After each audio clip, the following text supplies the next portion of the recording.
Membre du board et de la direction de l'EDB, Mauriciennes, Mauriciens, membres de la presse écrite et en ligne, des réseaux sociaux, des radios et de la télévision nationale, bienvenue à ce 4e face-à-face entre le ministre des Finances, de la Planification économique et du Développement et de la presse mauricienne dans son ensemble. Merci d'être là à nos côtés.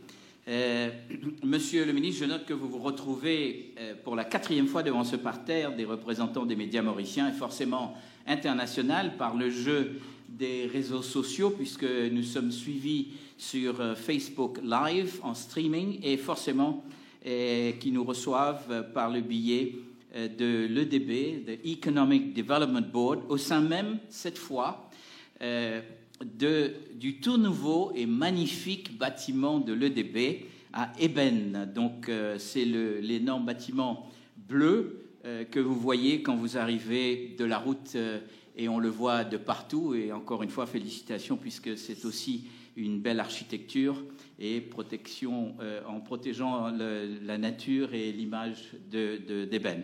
Merci encore de vous prêter à ce jeu de questions-réponses. Monsieur le ministre, vous avez choisi la citation du président Jimmy Carter, le fameux président Peanut Butter, puisqu'il produisait du beurre de pistache, comme vous vous rappellerez, enfin les gens de ma génération se rappellent.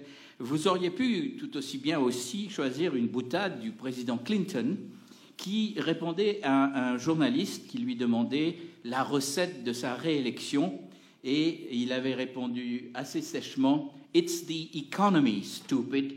Et voilà.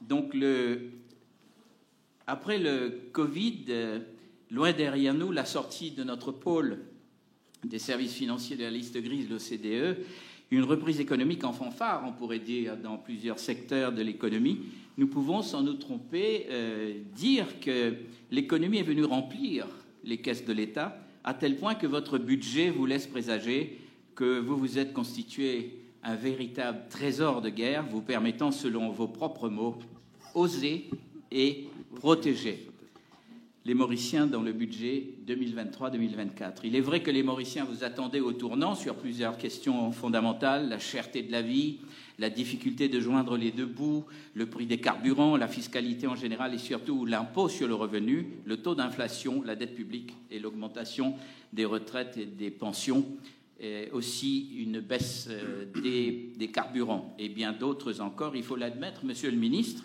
que votre budget, sur ce budget, vous avez été au rendez-vous à bien des égards, bien qu'avec des degrés divers. Un budget social à souhait, et vos rédacteurs d'ailleurs le qualifiant, avant même que vous ne preniez la parole au Parlement, de budget la bouse doux. Certains, on a même lu un budget diabète, puisque tellement lidou. Pour le côté osé de ce budget, nous pourrions citer l'élimination de la taxe de solidarité pour instaurer une taxe entièrement progressive à partir du taux zéro pour ceux au bas de l'échelle. Cette mesure, pour le moins insolite également, comme la Independence Day Scheme, à ceux atteignant 18 ans, je regrette de ne pas avoir 17 aujourd'hui, des mesures fortes pour tenter de ramener les femmes au travail. Et cette mesure était excellente. Et demander que 25% des directoires et des sociétés, des boardrooms, doivent se doter de 25% de femmes en instaurant des crèches, des mesures de soins et salles d'allaitement, des daycare centers, accompagnées des incitations pour les sociétés qui se doteraient de telles facilités.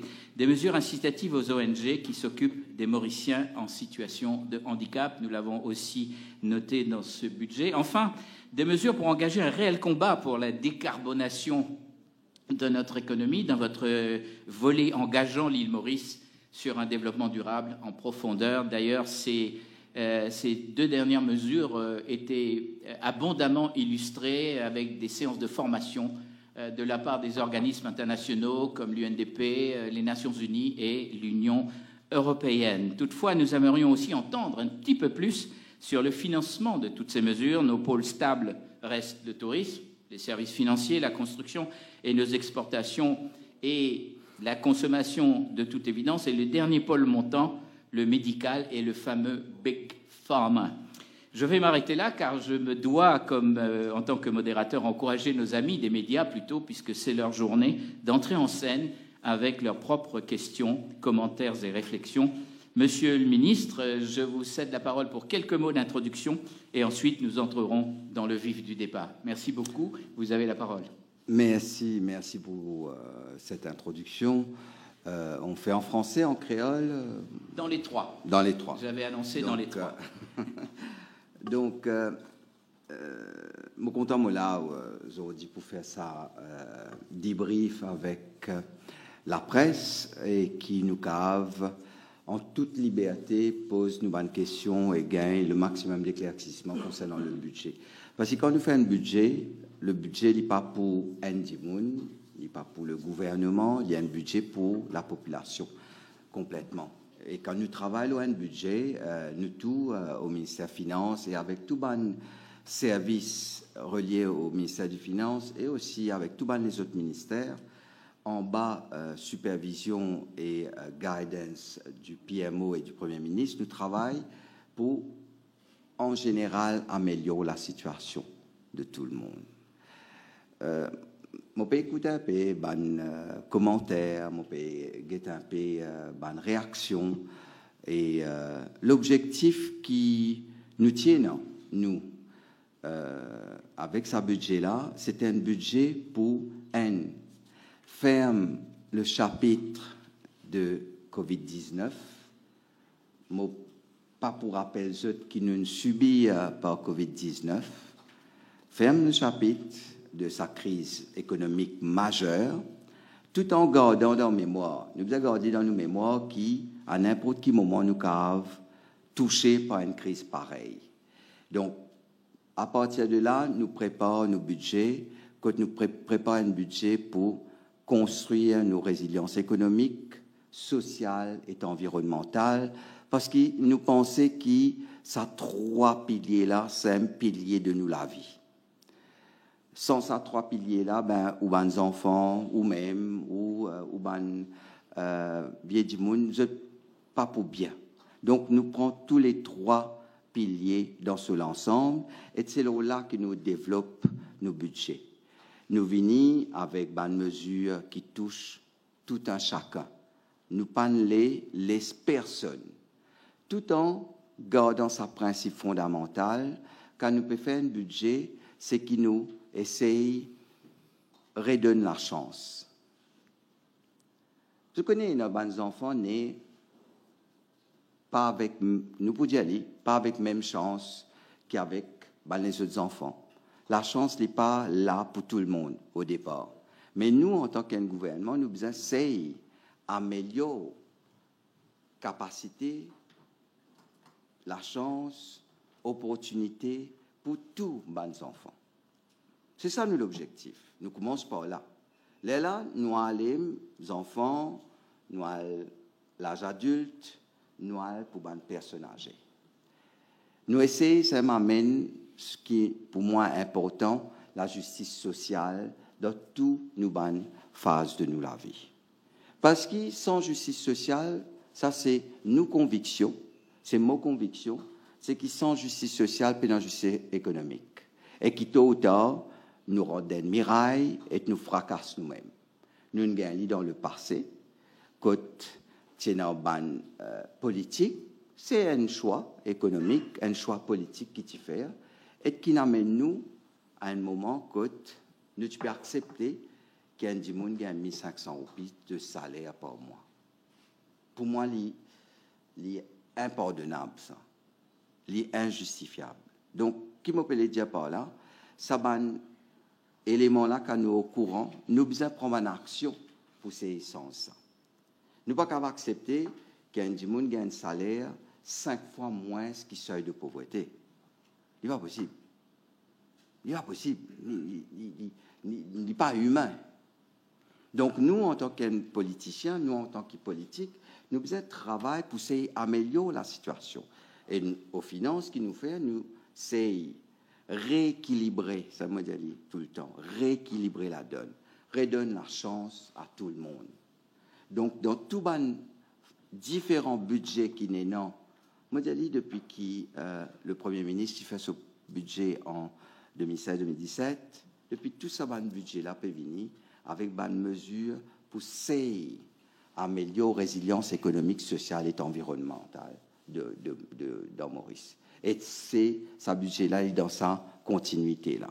Quand on peut dire la bouche douce, on pense que pose ma question, moi pour répondre là. Quand moi peut dire avant même nous choses, certains peut dire salaire minimum, etc. De tout temps, il y a un minimum wage qui est une entreprise capable de payer, donc les 11 575 roupies à l'heure actuelle, et il y a une allowance, allocation, dernièrement CSG allowance, un transfert d'argent qui le gouvernement prend pour aider ça, du monde qui peut gagner sa minimum wage là, gagne un revenu minimum garanti. Donc tout le temps il y a un transfert qui fait que le minimum wage il est à tel niveau, c'est ce que l'employeur peut payer, et l'état nous dans ce transfert là, au final salarié là retrouve-lui avec un revenu plus élevé. Ce qu'il nous peut faire actuellement, c'est ce qui nous permet le salaire minimum, c'est revenu minimum garanti, peut venir à 15 000 roupies. L'employeur pas pour déposer plus, parce qu'il nous prend en considération la situation économique de différentes entreprises, en particulier une PME. L'entreprise pas pour payer plus, le gouvernement peut mettre un allowance pour qu'il y ait un dimoun quand il peut travailler. Il pas retrouvé avec il travaille à plein temps, il pas retrouvé avec un salaire moins que 15 000 roupies. Pour nous, il y a quelque chose de bien fondamental. C'est pas peu importe qui t'aime pour servir, il est fondamental. Pour nous, c'est un minimum qui nous puisse donner pour qu'il y ait un dimoun qui peut lever grand matin bonheur. Et nous souvent ça va un dimoun là peut lever 4h du matin, 5h du matin. Il peut aller travailler. Il va travailler une journée, il va faire 48 heures par semaine, il retrouve avec un minimum de 15 000 roupies. Et ça, c'est nous, ma priorité. Nous ne sommes pas capables de faire au tout début du mandat, quand nous avons équipe peut-être un peu plus, ça va une catégorie sociale, ça va un employé là, mais nous, parce qu'il nous a touché malheureusement par la Covid. Et durant la Covid, moi, quand je te rappelle, qui nous fait en priorité paye, salaire, tout le monde qui peut toucher par la Covid. Donc, pour moi, ça, c'est primordial qui nous ait une compréhension immédiate, le revenu minimum garanti et minimum wage, livré les différents. Mais dans la loi même, il est comme ça. Dans la loi, il y a tous les deux. Il y a minimum wage qui était, et puis revenu minimum garanti qui était, guaranteed income. Donc, moi, j'ai envie d'apporter cet éclaircissement-là au tout début, avant qu'il nous aille plus loin, et aussi, moi, nous philosophie, c'est que quand nous pouvons construire nos résiliences économiques, sociales et environnementales, nous pouvons améliorer nos potentiels économiques, et c'est ça qui peut faire nous gagner plus de croissance économique. C'est pas si pas per fouiller, per pilier, pas connaître qui peut moi on est qui certains pensaient l'économie bizarreté. L'économie c'est le social, pénant frontières, pénant différences, c'est ensemble tu aider. Et c'est là il ajoute un nouvel terme parce qu'il y a important dans l'économie, c'est l'environnement. C'est même qui nous peut cause l'économie, l'environnement et le social, parce que c'est ça trois piliers-là qui peuvent faire l'avenir dans le monde en entier, mais à Maurice surtout. Donc, je pas sous la parole. Merci, Monsieur le ministre. Et je vous demande de m'excuser, j'ai oublié de vous féliciter, puisque vous avez été nommé pour la deuxième fois le ministre des Finances du continent africain. Je pense qu'on peut applaudir le ministre. Donc, vous nous avez emmené sur le toit de l'Afrique, pour ainsi dire. Merci. Voilà, merci. Allons passer aux questions, s'il vous plaît. Alors, encore une fois, on lève la main, on prépare sa question, on lève la main, et ensuite on se présente et on présente sa rédaction, s'il vous plaît. Une première main, ici, s'il vous plaît. Présentez-vous déjà.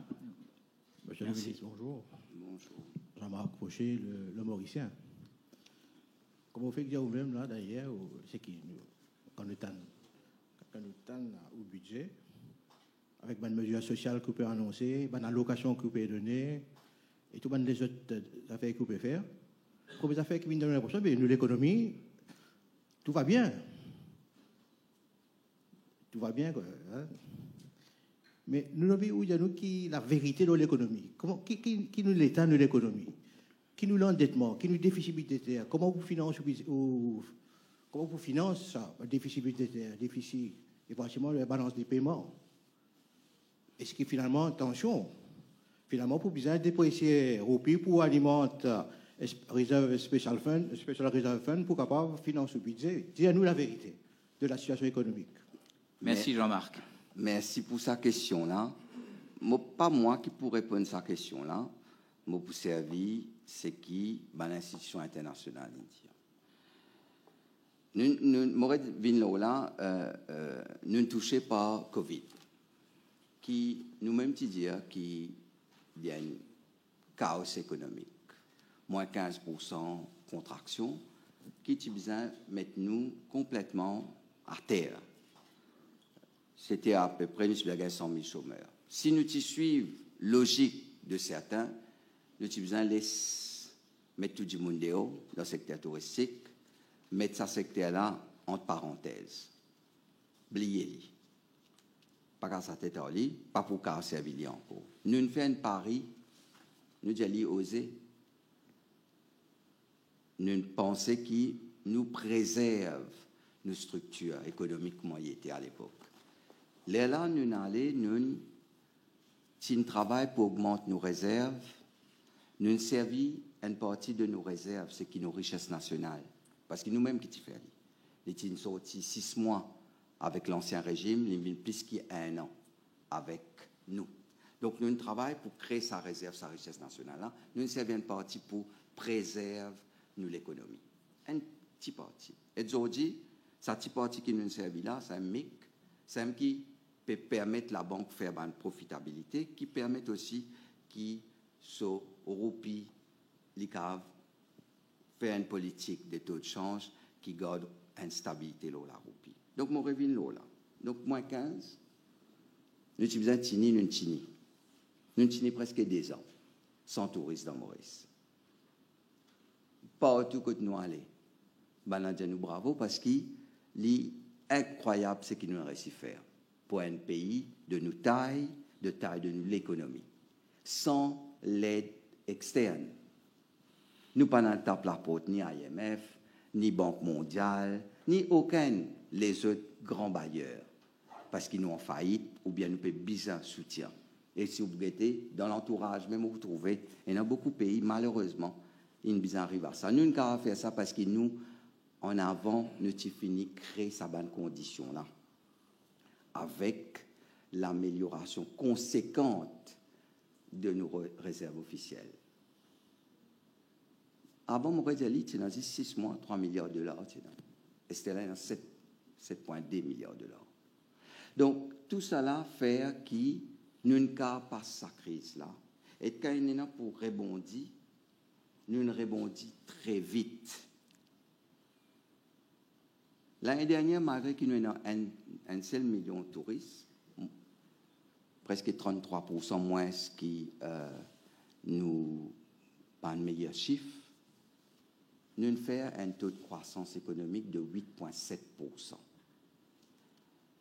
Et ce qui est important pour nous comprendre là-dedans, c'est qu'avec ça 1 million de touristes là, toute projection économique, nous cause l'économie là, qui le 7%. Avec 1 million de touristes, nous devons faire 7%. C'est ce qui m'aurait dit, toute une institution internationale peut analyser et dire nous bravo parce qu'il nous parmi 20 pays que nos croissances plus élevées. Ce n'est pas juste avec 1 million de touristes. C'est politique qui a commencé depuis 2016, qui construit sa résilience sociale de nos pays, qui a un gros impact économique. C'est nos croyances, nos philosophies. Nous pensons que quand nous améliorons les conditions de tout le monde dans nos pays, quand nous redonnons confiance à la population, il améliore nos potentiels économiques, nos potentiels de croissance. Donc, comment on fait dire, comment nous réussissons?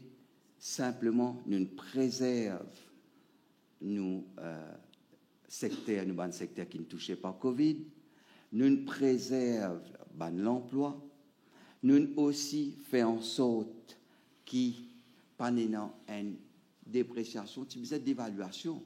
Nous n'avons pas dans le passé de plus de 50%. Nous pas en lit. Nous ne réussi à travers une politique, nous disons équilibrée, passe sa période noire de l'histoire économique.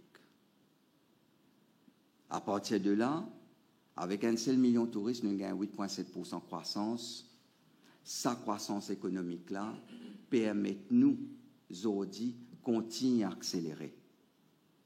En 2023, moi, mon pédialise aujourd'hui, 2023-24, pour l'année fiscale 2023-24, nous pouvons viser une croissance de 8%. Je peux dire, moi, m'entendez, on peut dire, l'ambition. Ben oui. Nous avons une certaine ambition là. 8 points, nous pouvons penser même un peu plus, 8,0 taux de croissance en 2023-24, comment nous pouvons aller avec politique qui nous peut faire. Amélioration de compétitivité fiscale, mettre en place plusieurs nouveaux secteurs, améliorer ce secteur-là, en particulier production énergie renouvelable, nous l'économie grise, c'est-à-dire silver economy, nous l'économie qui pour moi a un gros avenir, c'est Formatech, Meditech, c'est ces trois piliers-là qui nous peuvent pousser. Sans compte, préserve l'ancien et aussi continuer à améliorer le potentiel. Monnaie de ces affaires, nous export, il a amélioré par 100 milliards par rapport à chiffre de 2019. 100 milliards de roupies. Malgré le fait qu'il nous n'en 1 million de touristes. Au lieu de 1,4 million de touristes. Et c'était là, je demande, imagine quand nous pouvons arriver à 1,4 million de touristes. Qui nous chiffre export pour été? Parce que quand nous arrivons à 1,4 million de touristes, il crée sa dynamique économique encore plus pour qui tous les autres secteurs continuent de profiter. Donc pour nous, nous 8% croissance et nous 8,7% croissance qui nous gagnent en 2022 et nous 8% croissance qui nous gagnent en 2022-2023 faire qui nous niveau de la dette PBC. Nous niveau de la dette publique, il arrive 86, plus que 86% en juin 22. Nos croissance économique et nos déficits qui nous sont fixés à 4%, et pour finir à 3,9%, faire qui nous pourrions trouver avec une dette publique en bas, nous l'ancrage fiscal fixé par FMI. Nos dettes publiques pour venir à 79%. Moi, je cause dette gouvernement parce qu'il y a bien moins encore. Moi, nous cause directement dette publique. C'est-à-dire nous dette entièrement. 79%. FMI dit nous avons emprunt jusqu'à 90% maximum. Mais nos niveau de la dette soutenable, c'est-à-dire nous l'ancrage fiscal, les 80%. Nous finissons à en dessous. Mais nous ne pouvons pas arrêter là. C'est là qui beaucoup comprend. Nous ne pouvons pas arrêter là. Et ça, c'est le Premier ministre qui, quand nous causons, dit moi non, nous continuons. Nous pouvons encore plus loin. Parce que nous, l'objectif, c'est 60% d'aide publique à moyen terme. Qui faire? Parce que nous préparons, si demain, nous regagnons une nouvelle crise. Qui nous fait? Si nous regagnons une nouvelle crise, pareil comme nous gagnons avec Covid, qui nous fait? nous visons une marge de manœuvre pour qu'il nous passe sa bonne période-là. Sa marge de manœuvre-là, pour venir, quand demain, nous taux d'endettement est pour 60%, et qui nous cave empreinte jusqu'à 90%. Donc, nous pouvons de nous un fonds de résilience pour subir, pour maintenir, pour contrer un choc des vents de 30% de PIB. C'est ça l'objectif. C'est ça l'économie. Donc, nos déficits, l'objectif, c'est moins de 3%, 2,9%, mais surtout, nous, l'objectif, c'est une croissance élevée, encore une fois, pour 2023-2024. L'année dernière, il y a une même discussion, beaucoup particulière là-dedans. Je me rappelle, étant, nous peux dire qu'il nous peut faire plus que 7% pour l'année 2022.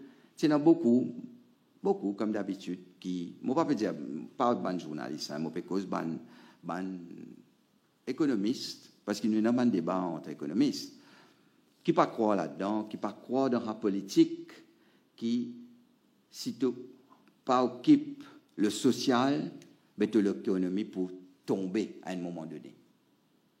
Parce que l'économie, le social, quand on l'apprend dans l'université, ils sont ensemble. Ils ne sont pas séparés. Parce que le social, c'est où? C'est moi, c'est l'humain. Sans où?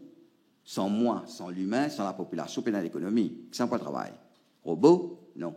Donc ça qui parfois m'a envie de crier, m'a envie de dire, mais arrêtez ça. Populiste, socialiste, social, toutes sortes de termes, différencier social et l'économie tout le temps. Moi, je dis, continuez. Ban qui peut faire ça, continuer avec ce ban argument-là. La population, il comprend,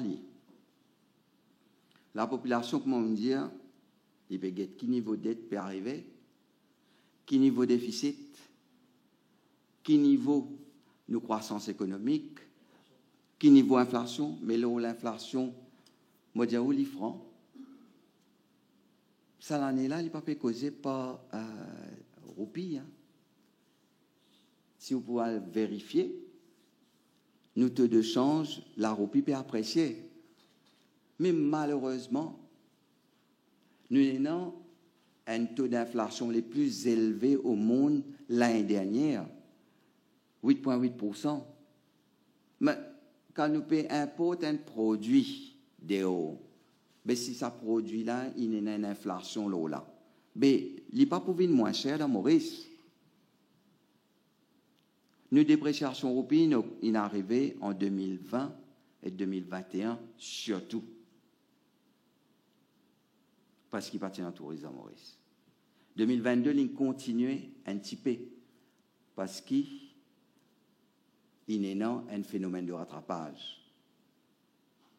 Et surtout, mondial, encore une fois, c'est qu'il nous peut encore arriver à nos pleines capacités au niveau du secteur touristique. Mais, ben, l'agent économique, il trouvait qu'il nous avons suffisamment de réserves et de devises et de nous rendre compte que la Banque centrale pas pour tolérer une politique spéculative, là, nous, la monnaie. Donc, pas non, pas payé, non, dépréciation. C'est le mouvement normal concernant la monnaie. Donc, payer la dépréciation. L'inflation qu'il a, il y a l'inflation importée. Si un produit manufacturier à l'extérieur est doublé, ce prix de rente Maurice, il peut augmenter ici aussi. Et ici aussi, c'est, moi, besoin d'y aller. Mais quand nous pouvons améliorer les conditions de vie, quand nous pouvons augmenter le salaire, il est normal aussi que l'entreprise augmente ce coût aussi. Nous ne pouvons pas demander à l'entreprise payer plus de salaire et en même temps, il n'est pas capable d'augmenter ce prix. Donc, ce marge augmenté. Il y a un processus normal de l'économie. Sa période d'inflation forte, là, il y a une période exceptionnelle au niveau mondial, peut servir beaucoup de mesures pour ces contre-li, en particulier hausse conséquente de taux d'intérêt, Maurice Inferlim, puisqu'il doublait. Mais il n'est pas suffisant, il faut un temps d'adaptation.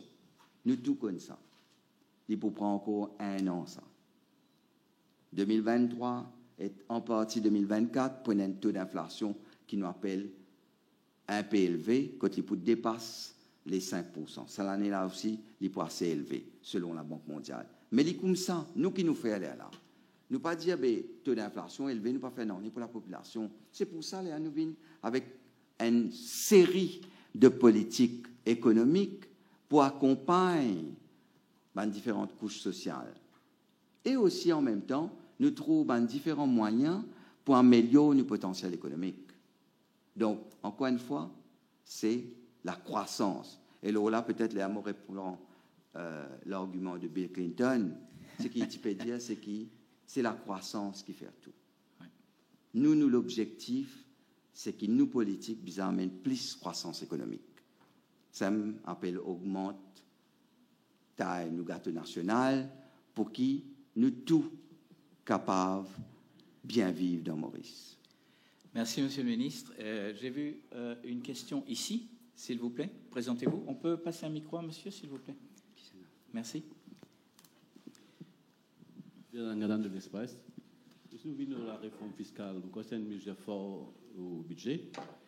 C'est pas la première réforme fiscale que nous gagnons. Nous gagnons en 2006 par ma citadelle, que nous avons une flat rate de 15%. Avant cette année, nous avons lâché une raidou en 85, que nous avons réduit les taux d'imposition, qui est 45%, c'est énorme, le taux d'imposition, que nous avons encore 35%, 30%. Là, où réforme, c'est qui met à plat la réforme citadine, c'est-à-dire, pas pour dire, ça flat rate de 15%. C'est une réforme progressive.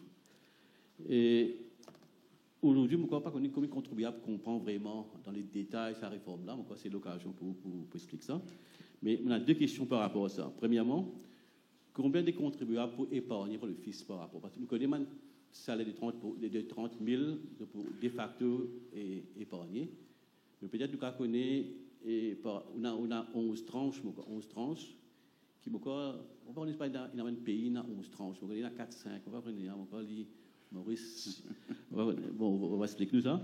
Combien de contribuables pour épargner par le fisc? À part 30 000 roupies, mais qu'est-ce que sera la réduction par rapport à la taxe déjà payée actuellement?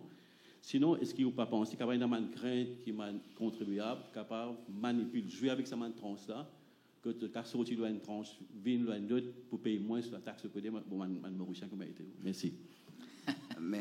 Merci pour la question. Moi, j'explique brièvement la philosophie derrière. Tinénan, vous faites expliquer une réforme qui est dans le passé. Après, il y a la flat tax, 15% tout le monde.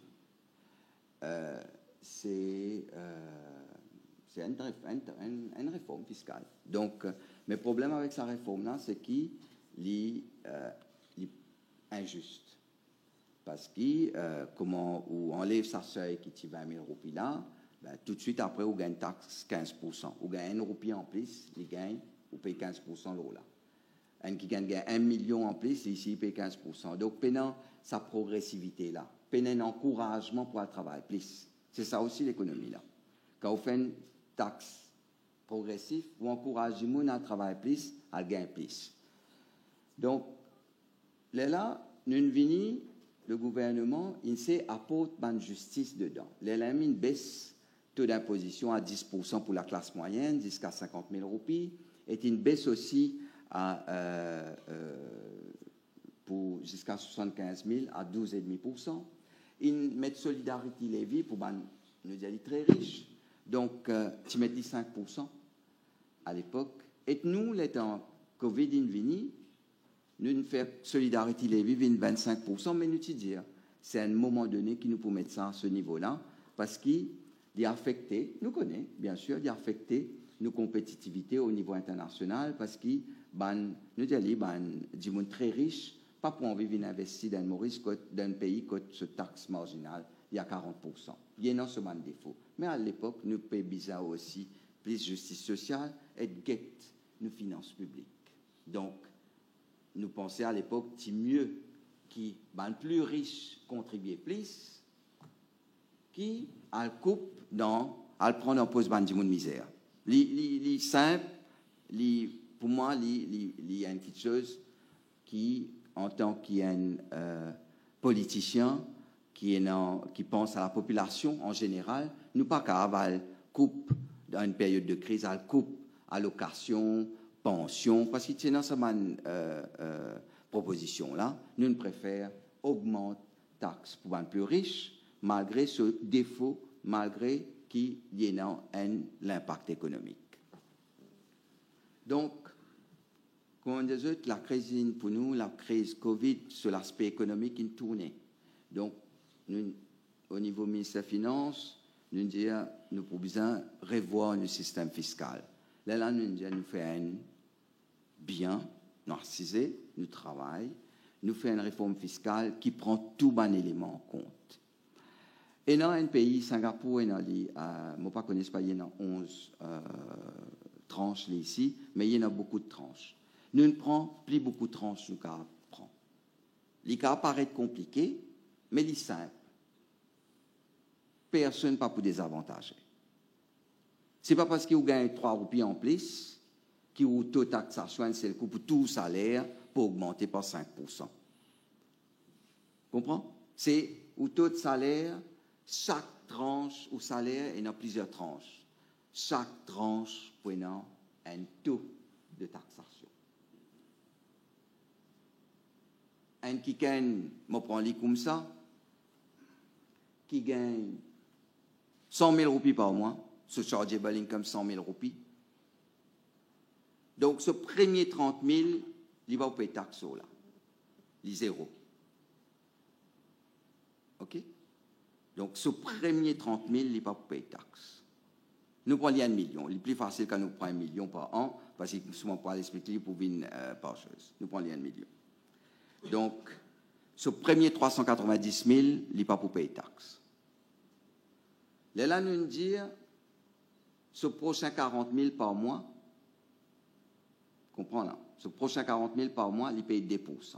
Donc, nous revenons aux 100 000, ce premier 30 000, il paye 0. Ce prochain 40 000 annuel, donc 1,2 million, ce prochain 40 000, il peut payer 2%. Ce prochain 40 000 encore, il paye 4%. Il y a un comme ça. Ce qui veut dire que, c'est qui nous fait l'analyse là, un qui gagne 50 000 roupies par mois, il est cassé par tranche. Au niveau MRA, nous pouvons travailler en application, que chacun le chargeable income, il met ce salaire, il peut trouver exactement combien il peut payer avant et combien il peut payer Esther. Ben, on peut travailler là. Parce que chaque tranche, il peut payer un taux. Bon, pour essayer d'être plus clair, parce qu'il vraiment, il y a une réforme difficile. Peut-être nous, un peu techniciens, pour nous, il paraît un peu simple dans nous la tête. Ou gagne 1 million de roupies l'année, au premier 390 000, les charged à 0. Prochain 40 000, ça veut dire 390 plus 40 fait 430 000, les charged à 2%. Le prochain 40, ça coûte la sorte 430 plus 40 000, 470 000, il vient 4%. Là, il vient 60 000, 470 jusqu'à 530, les 6%, et ainsi de suite, les différents barèmes. Je comprends que pour chaque tranche de haut salaire, où il y a un taux de taxation différent et qu'il est progressif. C'est ça la progressivité. Plus le salaire peut augmenter, plus ça va une tranche-là peut augmenter, plus le taux d'imposition peut élever l'autre tranche spécifique là. C'est même qu'il est là, moi fini là. Moi, les simple, les clair. Un qui gagne 2 400 000 roupies par an, ce taxation pas 20%. OK? C'est sa tranche supérieure à 2 390 000 roupies là qui peut taxer à 20%. Oui, ben, une réforme, oui. Une facilité, c'est nous mettre une flat tax 15%, paraît facile, mais on paye plus. Mais une taxe, un système fiscal juste, il y a un système qui est non seulement une complication, mais à la fin, les justes, ou pour payer moins de taxes, et tout le monde pourrait trouver dans sa mesure-là, parce que qui fait l'important, quand on change de palier, je pourrais expliquer plusieurs fois ça, hein, parce que je connais qu'il y a beaucoup de gens qui pas bien comprendre. Quand on change de palier, ou pas change de catégorie fiscale, c'est sa tranche-là qui peut taxer plus. Ou salaire composé de plusieurs tranches. D'ailleurs, Monsieur le ministre, il était un petit peu comme ça avant de nous mettre 15% dans Maurice, parce que mon Mauricien rappelle, c'est moi à l'époque-là, tu as 3 ou 4 tranches. Donc, nous avons dit, nous exempted number.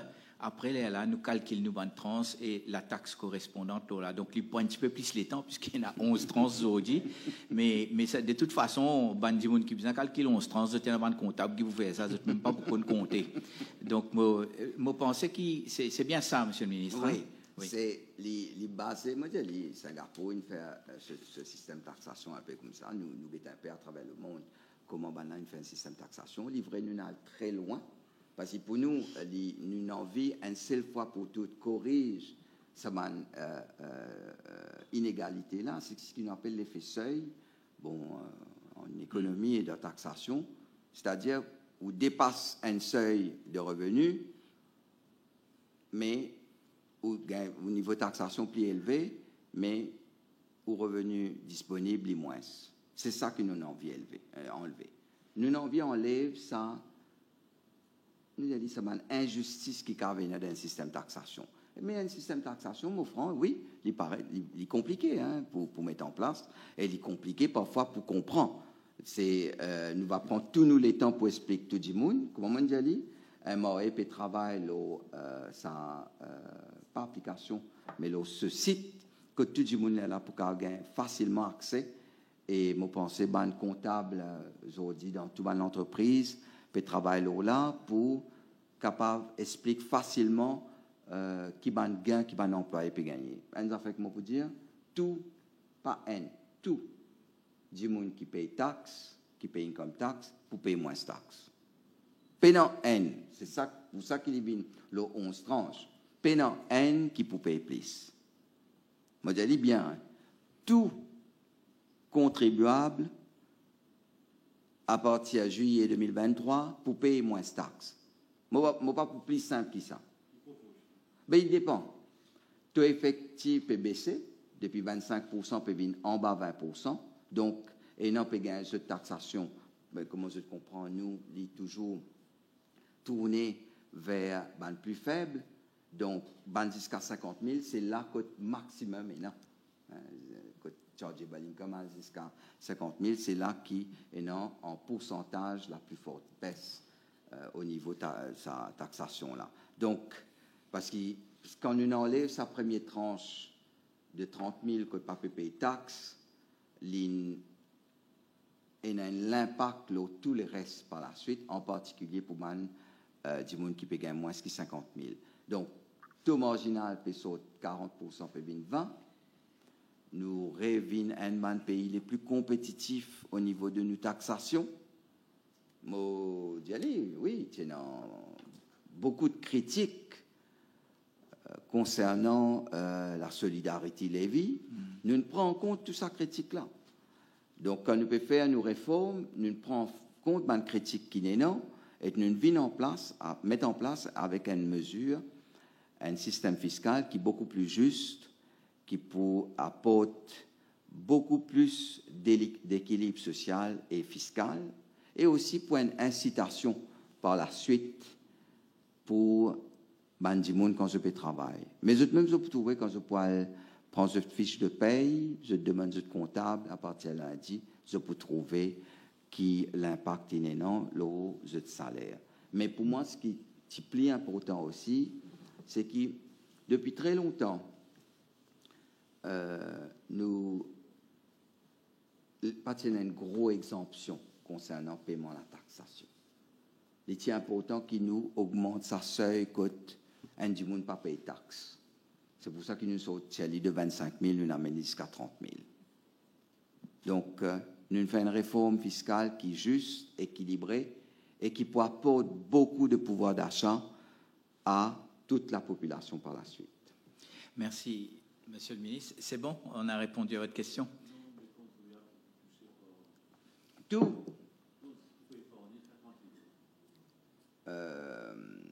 Ou tu donnes Dans le chiffre exact, ça, dans le budget hier. chiffre là dans Oui. Pensez, oui. Le nombre de contribuables qui ne paieront pas. 38 millions encore. Oui. Oui. En fait, ici, on a une question et juste à côté aussi une deuxième. Allez-y, mademoiselle. Bonjour, Ritra Gessa de Radio Plus. Donc, on peut dire que le salaire minimum, il pourrait être à 11 575. Et il y a une allocation qui peut ajouter à cela pour 15 000. Qui ça m'a une allocation là et coûte qu'à cela pour sortir? Car cela, me répondre en dernier, donc, car cela, tout le temps, c'est finances publiques. C'est, m'aurait dire, c'est nous, politique de redistribution. Nous pensons qu'il, pour nous, il est important qu'il y ait un équilibre dans nos pays. Donc, car ça peut sortir du gouvernement, donc des finances publiques. Et c'est une contribution même plus haut qui peut permettre payer ça allowance, allocation, qui peut faire qu'un employé peut toucher au minimum 15 000 roupies. Donc, qui va une allowance qui est non? Ben, avant même, tu as un allowance de 500 roupies sur sa minimum wage. Là. Tu as un allowance de 500 roupies. Tu as aussi un allowance pour un employé qui est dans le secteur export. Tu as beaucoup d'allowance. Et après, tu ajoutes le CSG allowance de 1000 roupies, qui vient 2000 maintenant pour tout ban qui moins qui 25 000 roupies. Quand nous prenons tout ça là, nous arrivons à peu près à 14 025 roupies, 14 075 roupies. Donc nous ajoutons encore 925 roupies dessus. Donc en tout allowance, il faut plus que 3 400 roupies, qui nous permettent pour qu'il y ait un 10 personnes capable de retrouver avec un minimum de revenus de 15 000 roupies quand il peut travailler à temps plein. Alors, Monsieur le ministre, comment ça peut articuler avec ban NRB? Parce que chaque secteur, tu connais, tu as NRB, tu as tout ça. Donc, dans sa ban NRB là, quand on rentre dans, par exemple, on rentre dans l'employé l'hôtel, moi, un salaire minimum, on continue, on monte.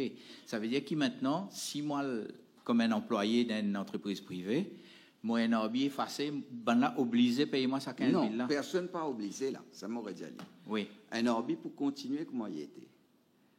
Si NRB fait qu'il peut gagner un salaire minimum de 13 500 roupies par exemple, ou gagne un salaire 13 500 roupies avec ou employeur, gouvernement lit les HPV avec CSG comme allowance, tu peux donner 1000 roupies qui est 2000 roupies pour faire les vins, il peut venir 15 500. Mais maintenant, si ou employeur peut donner 12 500 roupies, l'État nous peut donner 2000 roupies, il vient 14 500. Le gouvernement peut ajouter encore ça 500 roupies pour faire ou 15 000. Donc, NRB, nous, peu importe le système salarial qui est en place, gouvernement pour venir pour mettre un fonds pour qui, au minimum, un salarié à plein temps gagne 15 000 roupies. Merci. Prochaine question. Bonjour, Monsieur le Ministre. Ashley Victor de Radio One. Nous causons un coup de l'inflation. Peut-être hier, le Premier ministre disait que l'inflation n'est pas trop qu'à contrôler, etc. Bon, surtout l'exemple des Seychelles, par exemple, que le taux d'inflation qui est prévu pour cette année-là, il peut passer à 3,7% seulement, alors que l'année dernière, au début de l'année, c'est 3,1%, qui est extraordinaire pour un petit pays comme les Seychelles. Mais avec le budget, qui a beaucoup de mesures sociales qui est très, très positif, mais seulement, on a l'impression que c'est un quick fix, parfois. Par exemple, on peut baisser le prix du carburant qui c'est une affaire qui tout le monde peut demander, qui est très, très bien accueilli, vous pensez. Pour baisser, justement, ça pour baisser l'inflation, comme on connaît. Mais seulement, il y a beaucoup d'allocations, il n'y a plus beaucoup de casse qui peut rentrer dans l'économie. Nous, on a l'impression, est-ce que ça pas pour refaire une contrebalance et qui, finalement, l'effet qui baisse du carburant pour une an, n'est pas pour répercuter le taux d'inflation, comment peut-être aussi pas envie? Mon revient là. Et dans le pays, bien sûr, pour un taux d'inflation plus faible, le Japon est presque en déflation. Oui. Okay. Il est comme ça. Mais malheureusement, nous ne pas payé impôt beaucoup depuis Japon. Nous pas payé impôt beaucoup depuis Seychelles. Nous payons impôt depuis un pays où le taux d'inflation est élevé. L'Europe, la Chine, qui ne fermait, pas pu gagner un produit, ce produit n'a explosé. Nous avons aussi l'Inde. Nous prix l'essence, il a augmenté, c'est ça aussi qui cause l'inflation, un taux d'inflation. Donc ça l'année nous peut baisser. Livré qui, en économie, beaucoup pour dire oui, mais quand il y a un taux d'inflation, pas d'une compensation salariale qui est équivalent à un taux d'inflation, parce qu'il est pour créer plus d'inflation encore. Nous rentrons dans un cycle qui s'appelle un cycle inflationniste. C'est simplement vrai quand l'inflation là, il y a une inflation qui peut créer par la hausse de la demande. Malheureusement, l'inflation mondiale pas créée par la hausse de la demande. L'inflation mondiale est créée par la baisse de l'offre. Nous pas dans même moi pas envie de rentrer dans un modèle, dans un chemin trop théorique ou technique, simplement.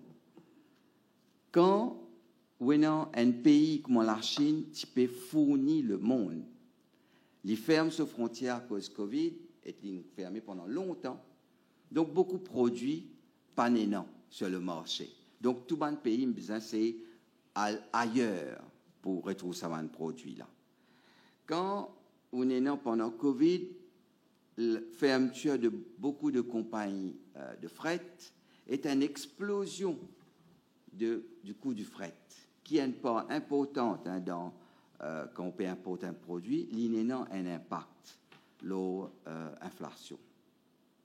Quand on a aussi la guerre en Ukraine, avec l'invasion de la Russie, ben, l'Ukraine, là, nous avons rendu compte, beaucoup de monde connaissent comment l'Ukraine, il y a un grenier, que tout bon produit qui peut fabriquer là-bas, c'est que ce secteur agricole, nous dépendons de ce secteur agricole, concernant farine, concernant de l'huile, concernant beaucoup de produits. C'est ça aussi qui a impacté le taux d'inflation. Donc, quand nous prenons tout ça là, nous venons, l'inflation importée, nous faisons beaucoup d'estimations pour l'année dernière, les plus que 75% de nous l'inflation. Et c'était là, pour cette année-là aussi, je pensais qu'il prenait l'impact. Là, parce qu'il nous peut continuer de trouver au niveau des pays européens une hausse conséquente dans ce ban prix.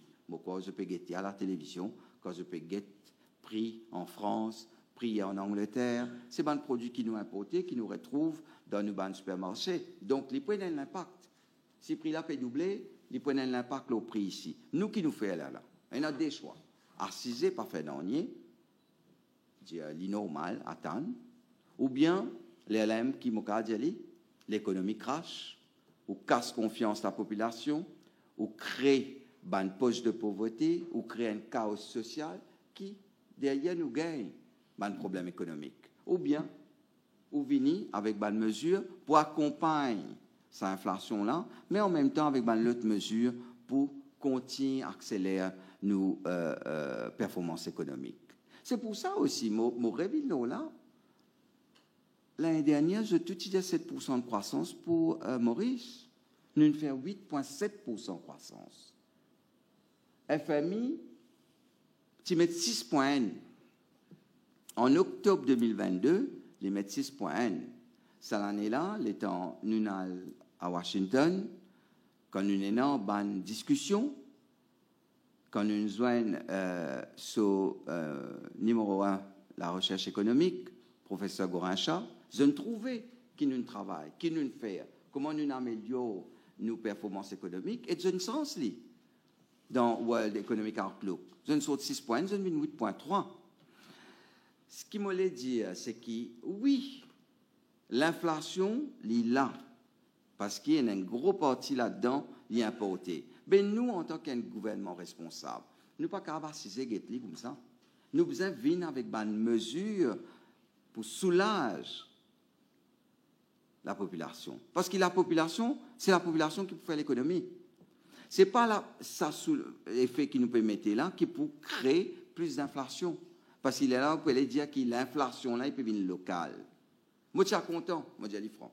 Parce qu'il est plus facile de contrôler. Si local, plus facile de contrôler. Mais le fait qu'il est international, c'est plus difficile.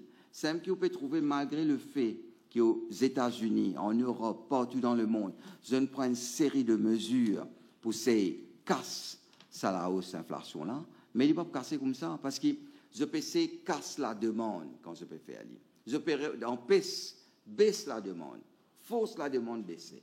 Pas facile pour baisser la demande. Pas facile pour changer quotidien du monde. Pas facile pour qui un monde change son mode de vie. C'est pour ça qu'il est plus difficile pour lutter contre une inflation causée par une baisse de l'offre qui par une inflation causée par la hausse de la demande. Pour moi, il peut tourner autour de 7%. Monsieur le ministre, d'où le fait, juste pour rebondir à ce que vous faites là, d'où le fait que peut-être que la stratégie de la Banque de Maurice d'augmenter le repo rate n'est pas morcée parce qu'ils vivent dans une société consumérisme, comme on connaît, et que la stratégie qu'on a normalement tu connais qui augmente repo rate pour faire forcément Bandimoun baisse de dépenses, baisse la demande, n'est pas morcée.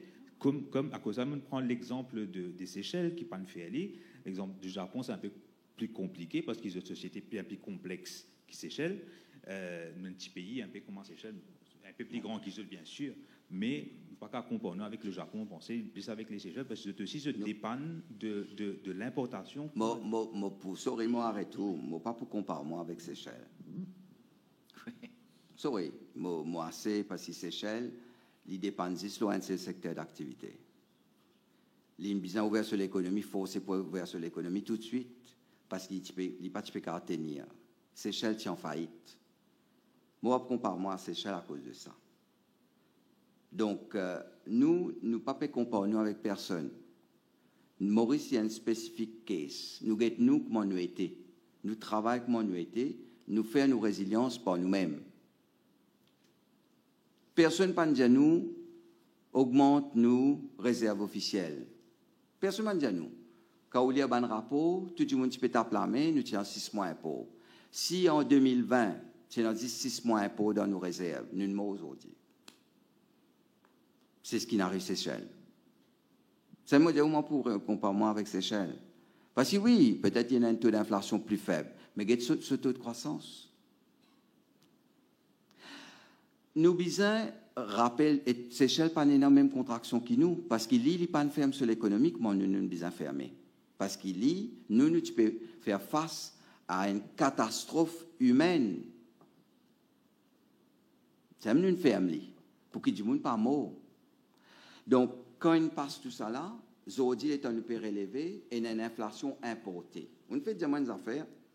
La Banque de Maurice augmente ce taux d'intérêt. L'IPAN a l'impact de l'inflation. Détrompons. Il augmente le taux d'intérêt parce qu'il tient une sortie des capitaux de Maurice. Parce que ces capitaux-là, tu peux attirer vers une juridiction, en particulier l'Amérique, que le taux d'intérêt plus élevé. Donc, nous avons besoin d'un taux d'intérêt plus élevé pour que ces capitaux-là restent dans Maurice. Et ces capitaux-là, quand on reste dans Maurice, nous avons une devise qui reste dans Maurice, l'IPA crée une dépréciation future. Donc tout ça là, c'est ça. Trouve le bon équilibre entre politique économique, politique des taux de change et politique monétaire. Si nous pas faire attention, facilement nous retrouvons avec ban problématique. Mais mon revenu là, nos taux d'inflation l'y importés par beaucoup. Donc pendant des années, la Chine s'est ouverte complètement et nous pas tenons au niveau mondial un taux d'inflation aussi élevé. Covid, la guerre en Ukraine, un problème concernant l'offre, il fait que nous avons une inflation élevée en 2022 et qui nous pourrait aller aussi en 2023 au niveau mondial et qu'il commence, nous allons retrouver un rythme normal à partir de 2024. Donc nous nous base nous là cette projection là, nous faisons une politique économique là. Nous prenons en compte cette situation là parce qu'il m'aurait dit quand l'inflation est élevée, moi le premier tu dis c'est une taxe pour les pauvres. Donc nous pas qu'à laisser une taxe pour les pauvres et pas venir pour améliorer les conditions de les plus vulnérables quand nous avons un taux d'inflation élevé. Merci, Monsieur le ministre. On a une question ici. Allez-y. Monsieur le ministre, bonjour. Carlos Blocori de Bloomberg News. Par rapport à la dette publique, on fait mention d'un chiffre de 60%, c'est-à-dire dette to GDP ratio. Donc, quelle année fiscale peut atteindre pour atteindre ça, retrouver ce niveau de 60% là? Est-ce qu'il est pour uniquement parce que le PIB grossit, et donc la dette pour baisser, ou bien au niveau trésorerie, je pour des bourses, je vous rembourse davantage? Ça, c'est un. Et deuxième, est-ce qu'ils peut envisager de réintroduire un cap au niveau de la dette? Ça, c'est au niveau de l'endettement.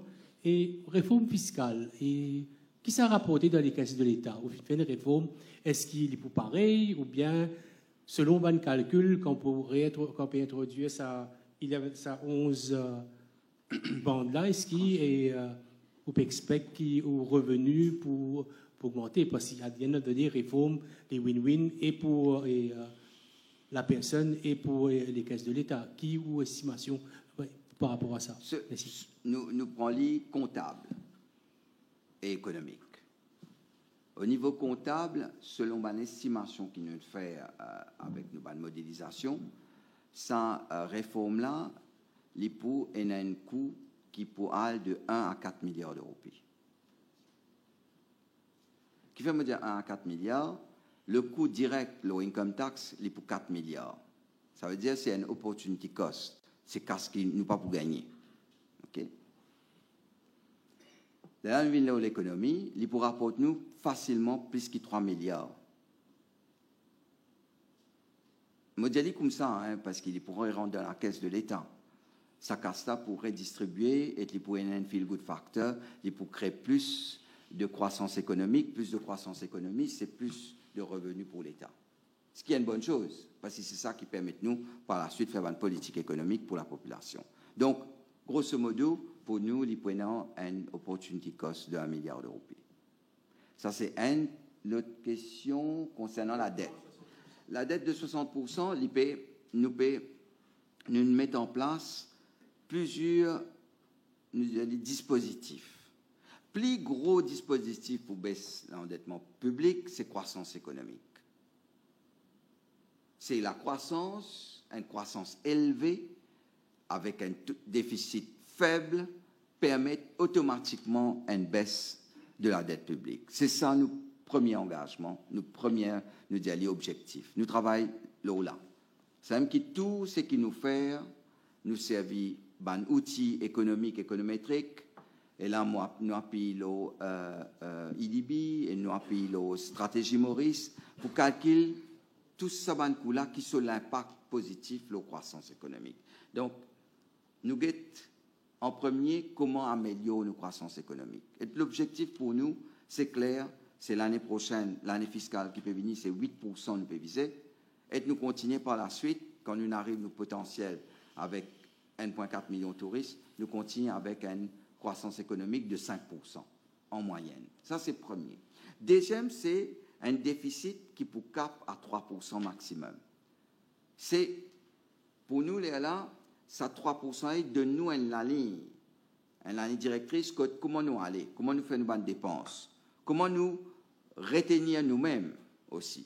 Nous y aller, parce que sinon, nous avons faire beaucoup de dépenses. Parce qu'un gouvernement, il y a beaucoup de défis. Mais nous sommes aussi raisonnables et qu'on planifier toutes nos bonnes dépenses publiques, là en particulier concernant nos bonnes dépenses d'investissement public. Troisième, c'est un coup qui nous dit ban assets qui pour nous nous tiennent en livre à cause une période donnée pas prendre une mesure qui bizarre la cause nous avons la banque publique quand un gouvernement dans n'importe quel pays il y a une seule, la banque publique, nous avons deux assureurs publics. Donc, si ça des entités-là, pour nous, c'est nous pouvons besoin mettre sur le marché et qu'il y ait besoin et non un repreneur privé. Mais nous, on peut mettre à n'importe quel coût, bien sûr. Parce que ça, dès la banque-là, nous prenons nous ne réformons, nous enlèvons tout ce qui n'est pas si bon. Maintenant, il y a la banque qui est bien, qui est profitable. Donc, nous pouvons mettre sur le marché et quand on a un repreneur qui est intéressé, il peut aller. Donc, ça aussi pour participer dans dans la baisse de nos dettes publiques. Mais plus important, comment on va dire, c'est faire en sorte, d'année en année, améliorer nos perspectives de croissance économique. C'est ça nos plus grands défis. Et c'est ça qui peut permettre nous d'arriver à terme. Moi, je chiffre là, pour moi, selon mon bonne prévision, il y a avant, si je ne me pas trompé, avant 2030, que nous pourrons arriver vers 60% de nos PIB. Merci, Monsieur le Ministre. J'ai une question ici, s'il vous plaît, mademoiselle. Présentez-vous et votre rédaction, s'il vous plaît. Bonjour, donc Kamala Periana de Top FM. Alors, Zutfin annonce une allocation de 20 000 roupies à un jeune qui pour gagner 18 ans. Donc, c'est quoi le but exactement derrière sa scheme-là? Il dit pour jusqu'à quand? 2024, 2025, jusqu'à quand? Et c'est quoi exactement le but? C'est nous travaillons pour nous dire c'est l'accession à l'âge adulte, à la majorité. Un adolescent, un jeune, quand il arrive à 18 ans, il gagne sa majorité, il devient un adulte. Il prend sur la vie en main. En général, nous ne pas ça dedans. Vous pensez nous tenons plus que 18 ans là, donc nous ne pas là-dedans.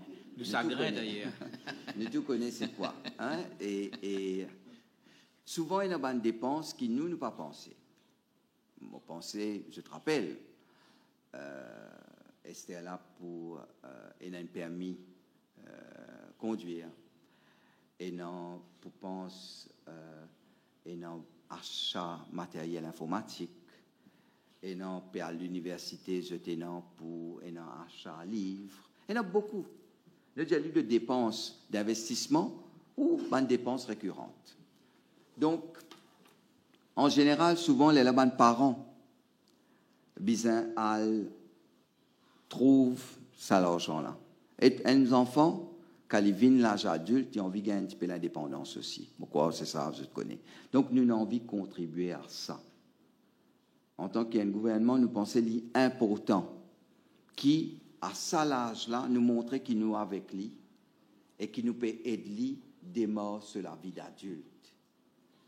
Nous peut donner 20 000 roupies pour qu'il lit en toute indépendance, ça nous appelle l'Independence Scheme aussi. C'est par rapport symbolique, nous 55e anniversaire de l'indépendance, nous donnons en toute indépendance, les capables de faire un achat qui lie les pensées importantes pour la vie. Qui fait mon rédali là comme ça simple? Souvent, à ça l'âge-là, et non, bonne difficulté pour lui. Pour les acheter, nous avons certains produits qui les pensaient importants pour la vie. Moi, une cause équipement sport, ça peut être équipement de musique, ça peut être équipement informatique, ça peut être un cours, et dans les enfants peuvent bien redoubler les autres HSI. Malheureusement, je connais qu'à redoubler, il n'est plus gratuit. Je vais servir pour refaire les autres HSI. Et il y a beaucoup nous avons raison derrière ça. Et nous avons dit à mon ça, je dis, qui fait, nous pas une fin qui soit spécifique. Dans une affaire spécifique. Jamais ils donnent nous l'intention de choisir ce qu'ils ont envie de consommer. Ou envie de dépenser. Pas nous rôle ça. Pour dire, ouais, non. Pas l'acheter sur des sports, à l'acheter flûte. Non. Pas acheter un instrument, la guitare, à l'acheter sur des sports. Non. C'est au choix. Et c'est ça qui nous a envie. À ça l'âge-là, donne-lui sa liberté de choix. Et moi, je pense, c'est qui nous avons fait confiance, nous, les jeunes de 18 ans. Je connais, moi, j'étais dans la Véniès, moi, je suis dans la Véniès. Mais malheureusement, je suis dans plus de 18 ans. Donc, je suis content de ça avant. Ce que je voulais dire, ça, l'argent, il y a un âge déterminant. Je l'ai démontré par là, moi et le PM. Nous l'ai démontré qu'il nous a confiance dans sa bande jeune là, par rapport à ce ban choix qu'ils se peuvent faire et par rapport à ce qu'ils se peuvent faire avec l'argent là et aussi par rapport à ce choix devant. Il y a une question qui quand moi dis à l'immobilier là quand il dit oui il y a beaucoup de jeunes qui quittent Maurice peut aller mais nous triste ça. C'est pour ça c'est un élément peut-être pour qu'il nous donne ça ban jeune là l'envie pour les rester dans ce pays. Merci, Monsieur le ministre. Il nous reste à peu près. Jean-Marc, pardon. Il nous reste à peu près 15 minutes. D'accord. Donc.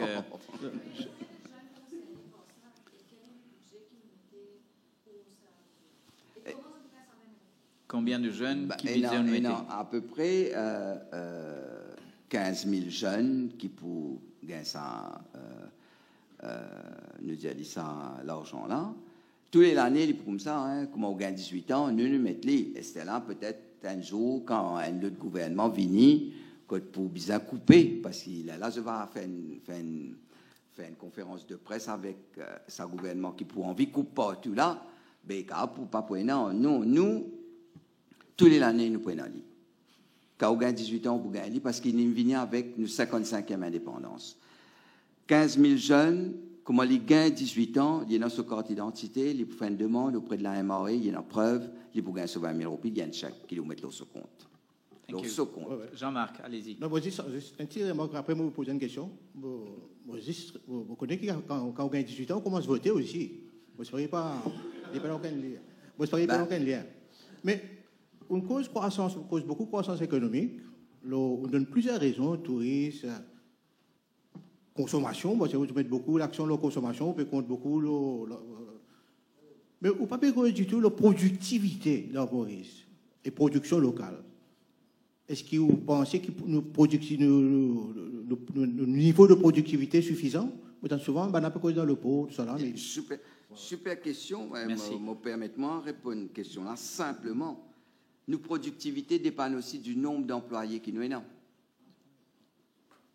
Plus nous prenons employés, plus notre productivité aussi peut augmenter. Parce que plus nous sommes employés, plus nous output pour grossir. Nous avons un problème pendant quelques temps, je ne vais pas me poser cette question-là, c'est que beaucoup, tout, pas un entrepreneur qui me joigne, pas une cause problème qui peut gagner pour recruter du monde. Parce que nous disons franc, parce qu'il y a un manque de bons employés qualifiés ou bien d'employés au marché. Et donc, à un moment donné, il crée, malheureusement, il abaisse nos potentiels économiques. Donc, aussi, nos productivités. Pour nous améliorer nos productivités, c'est améliorer les conditions de travail. Il est très important. Deuxième, pour moi, l'important, encore une fois, c'est la croissance économique. Améliorer la croissance économique, ouvrir une opportunité et améliorer le potentiel pour l'entreprise, laisser l'entreprise pour se recruter, faire de confiance, c'est ce qu'il nous peut faire. C'est pour ça qu'il nous peut abaisser concernant seuil occupation permit, nous peut faire 60 000, 30 000, pour qui une entreprise capable de recruter plus facilement quand il peut besoin, parce qu'il était recrute plus facilement, il peut créer plus de richesses, quand il peut créer plus de richesses, pour avoir plus d'emplois qualifiés pour nos jeunes, et c'est ça qui peut améliorer nos productivités. Améliorer nos productivités, c'est améliorer nos productivités du capital aussi, qui est important, parce que pendant des années, il était négatif. Ça veut dire que l'État nous peut investir, l'investissement là pas bon, il peut diminuer la productivité du capital. C'est aussi améliorer tout ce qui concerne l'innovation. Work from home important, utilisation la technologie, utilisation de l'outil informatique. C'est pour ça que nous pouvons mettre en place beaucoup de systèmes pour améliorer l'efficacité et l'efficience de mon entreprise. Quand vous guettez dans le budget, quand vous guettez dans l'annexe, énormément de mesures pour améliorer la compétitivité et productivité dans l'entreprise. Le dernier élément qui ont causé concernant, nous allons en gros, production locale. Production locale, livrer n'a pas produire tout, livrer, mais nous devons faire un maximum pour produire le maximum. C'est pour ça qu'il nous vient avec énormément de mesures pour produire local. Et pour moi, c'est qui est plus important, qui beaucoup m'ont pensé, pas imagine ça. Nous, l'objectif, c'est nos productions locales énergétiques.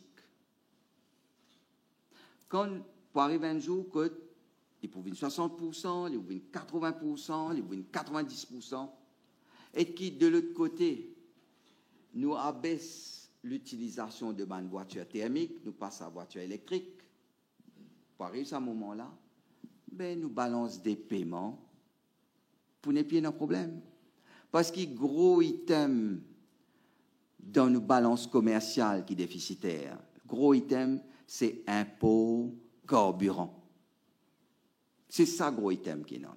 Le jour qui nous peut shifter vers production électrique verte, locale, renouvelable, et en même temps, utilisation de véhicules, modèle bien véhicules, bus, métro, l'auto, bicyclette, peu importe, électrique, ben nous pouvons baisser nos consommations de produits pétroliers, et ça pour baisser nos déficits de la balance commerciale. Et ça, mon cavale plus loin, à ce moment-là, nous pouvons plus un déficit de la balance commerciale. Merci. On a une question ici. Allez-y. Monsieur le ministre, Yash Saudi de Ariane News. Quelques questions, nous prenons trop beaucoup de temps. Quelques précisions plutôt. Dans le budget, finalement, c'est qui DBM pour write-off plusieurs long-standing loans pour un pêcheur, éleveur, planteur et tout. Il n'y a pas un gros manque à gagner. Ça, ça monte en a été. Et aussi, finalement, un nouveau parent pour gagner une allocation de 2000 roupies pour mes enfants. Est-ce qu'il 2000 ou 3000 2000 par mois. 2000 par mois. Est-ce que ça pour répéter, c'est juste pour ça l'année financière là ou ce sera pour tout le temps? Et mon camarade, mon cousin peut demander, mais moi, mes enfants, est-ce que moi, je gagne ou pas? C'est une précision de ça? C'est une allocation familiale qui nous peut mettre en place. Bon, connaît dans le budget, nous pas gagner les temps pour écrire trop beaucoup les bonnes mesures. Et moi, je termine par une mesure qui pour moi qui est importante à l'air quand nous finit. Donc, et non, ça 2000 roupies qui nous peut donner nouveau-né, les de 0 à 3 ans. Qui fait parce qu'il nous apporte une aide, encore une fois, à la population pour qui je ai l'envie aussi de gagner des enfants.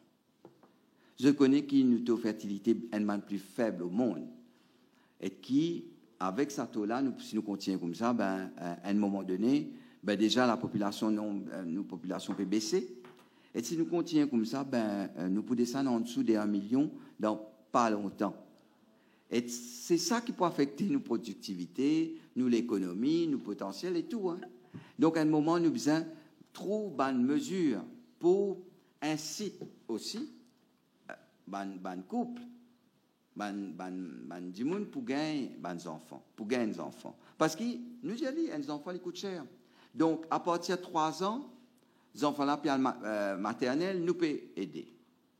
Après, nous peut aider pour primaire, l'éducation gratuite, secondaire, l'éducation gratuite. Et après, le gouvernement, bon, c'est Pravin Jagnat, qui met l'université gratuite.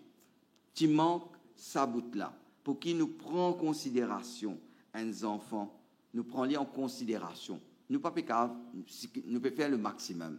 Nous prenons en considération depuis sa naissance jusqu'à qui arrive sur l'âge de la majorité, quand nous donnons un chèque pour les démarrer sur la vie d'adulte. C'est ça qui, nos gouvernements, ils ont envie de mettre en place. Nous le faisons tout doucement, raisonnablement, mais pour nous, c'est une politique importante parce qu'il y a une politique familiale. Donc, ça, c'était important. Tu me poses aussi une question concernant DBM. Je ne sais pas exactement le nombre. Il y a tellement de chiffres qui m'ont dit depuis hier. Donc, et dans là-dedans, je pourrais trouver les toi après. Mais pour nous, l'important, c'est un dimoni, mot, vous autres. Mais les DBM, ça, ce n'est pas une banque commerciale. Il y a une banque de développement. Quelqu'un vient prendre un petit loan pour faire un développement, pour lui faire une petite plantation, pour les élèves des cabris. Malheureusement, l'INMO, mais qui s'en a pas le payer ça, sous madame. Nous avons envie prend en considération ce cas de souffrance là. Donc c'est pour ça qu'il nous demande DBM d'être sans priorité, mais aussi tout ban loan qui pas remboursé pendant plus de 20 ans et n'a pas de raison derrière. Souvent, encore une fois, du moulin de mot, ou bien il est dans une faillite, etc. Donc, nous avons été analysés parce que la banque de développement n'est pas une banque commerciale, sinon il n'est pas la banque de Maurice. Merci, Monsieur le ministre. En même temps, en comptabilité, on dirait que you are cleaning up the books of the development bank, parce que aussi charrier ces loans, ça demande beaucoup de travail et ça coûte assez cher d'ailleurs. Merci beaucoup. On a une question de Business Mag, c'est ça? Allez-y. Où est le micro, s'il vous plaît? Merci. Présentez-vous. Bonjour, Ashley de Business Magazine. Donc, dans le budget, on finit dire qu'on peut accorder 1000 roupies à man qui contacté ban prêt donc concernant notre logement, donc ban prêt allant jusqu'à 5 millions de roupies. Normalement, comment ça va se faire et est-ce qu'il y a applicable pour tout le monde qui souscrit? Oui. Peu importe la date. Tout le monde qui souscrit à un prêt, nous appelons un prêt logement, ça veut dire l'achat d'un terrain ou l'achat d'un appartement, etc., jusqu'à une valeur de 5 millions. Parce que nous avons un coût, si nos capacités. Bon, malheureusement, quelqu'un qui a acheté quelque chose à 20 millions de roupies, il va payer sa contribution là. Nous connaissons qu'il y a une hausse conséquente du taux repo, un taux d'intérêt, donc l'année dernière. Et nous connaissons qu'il ça a affecté beaucoup de ménages qui investissent, qui achètent la case, qui achètent un terrain. Donc, nous venons, nous travaillons là. C'est une demande, nous connaissons fait un budget, et nous jeunes stakeholders, c'est une demande, et nous considérons tout ça une demande là. Et nous trouvons que la hausse du taux d'intérêt là est assez élevée. Donc, nous avons envie, en tant qu'un gouvernement bienveillant, un gouvernement caring, nous avons envie apporte une contribution à ce ménage, ce individu qui fait un prêt pour acheter un logement, pour acheter un terrain. Et nous mettons 1000 roupies à crosse, parce que vous comprenez bien, c'est qu'il y a un prêt 1 million, 2 millions de roupies, ici, pour 1000 roupies. Donc, nous apportons plus de soutien, encore une fois, pour les qui, pour moi, au bas de l'échelle. Donc, il y a quelque chose qui nous met en place, c'est une politique. Nous, en général, quand nous mettons en place une politique économique, une politique publique, nous comptons maintenir l'île et nous pouvons travailler là pour continuer à maintenir l'île. Merci. Ce sera la dernière, je pense, une dernière question et peut-être une relance, mais après, on va être obligé de. Je vais répondre et après, moi, pour dire, oui, après, vous aurez la conclusion. Qui m'a envie de causer. Oui, bien sûr, nous vous donnons conclusion, Monsieur le ministre. Pas de grâce. Monsieur le ministre, depuis un peu longtemps, nous cause l'exode des cerveaux mauriciens qui touche toute l'Afrique d'ailleurs, c'est pas juste Maurice, comme on connaît, mais sûrement il y a des affaires pour faire pour retenir là et contrairement dans l'année 90 70 même que à ce là c'est des gens qui a beaucoup de qualifications qui peut aller souvent ban middle class beaucoup et il y a beaucoup de middle class de Maurice qui prennent mesure, outre que la question de mon confrère précédemment là, qui pour middle class pour essayer de retenir les autres à Maurice, parce que c'est eux qui pour créer forcément plus beaucoup de croissance. Une jolie question. Il y a plusieurs facteurs qui font ça. Un facteur spécifique, c'est salaire. Ce qui vous peut dire là, nous constatons beaucoup dans le secteur financier, dans le secteur du global business, malheureusement, qui fait parce qu'il y a une disparité de salaire énorme parfois dans ce secteur-là, qui crée une frustration aussi. Donc, nous trouvons qu'il y a beaucoup de managers qui peuvent aller parce qu'il y a une opportunité devant eux.